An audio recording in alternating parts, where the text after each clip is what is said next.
So now you can see this field that I just showed you from down here below, and I just got a tripod, a bunch of tripod sprinklers for overhead irrigating that I use. I find that to be the easiest thing for me right now. But then I mostly use drip irrigation from T-Tape, and this is a good crossover from like a small scale garden example to a little bit of a larger scale. This works for me. I have it set up on 2 stations. Each station has about 20 lines that are 50 feet. And then down there is another station that has 2 irrigation substations, I guess you could call them, down at the bottom. And so it's basically this whole section, which is about 120 by 120. I've got separated into four substations, and we're about to weed all of this on Friday, but I've got it all set up on on timers. So these little timers I like because they have 2 valves each of them, and that way I only need one little manifold here. Off of this main hose that comes off of the spigot up there, right around here somewhere.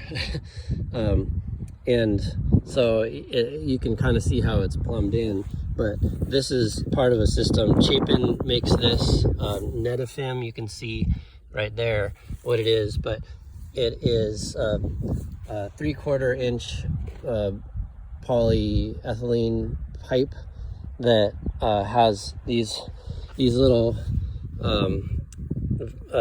adjustable spin lock valves to go from the timer into the main line or the header, and then off of the header for each of these I have these twist lock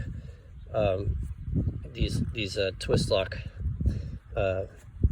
fittings, and each one fits into the Chapin tape, and then you can pull the Chapin tape off just by spinning it and pulling it off, and then there's a barbed fitting on the end of that just locks off with this twist lock. And each of these are somewhere around 50 cents. The roll of Chapin tape that's about 7,500 feet long for I think 7 mil is somewhere around $200, and 7,500 feet will get you around an acre for about two rows per of tape per bed. Anyhow, that's what it looks like, and then I just have it tied off down at the end with and I've got these long 8 inch long stakes to stake it all off. So that's what that looks like. And then I've got onions here in these rows coming up slowly, and then further down we'll be planting more as the days go on in these rows. I do all my cultivation with mainly a disc.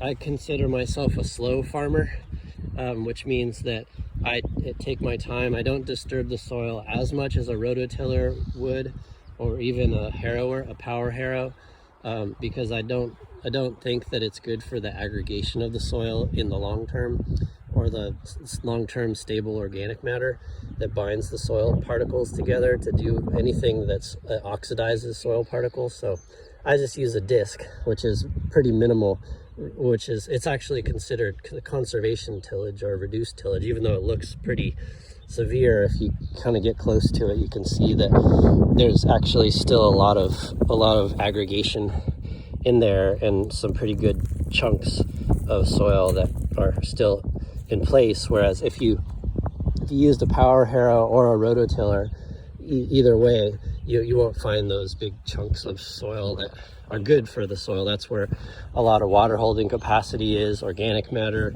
and then a lot of the breath and life of the soil, where the microbes live and stuff, is in those aggregates. So anyhow, that's a bit of my philosophy. I'll just show you this last thing.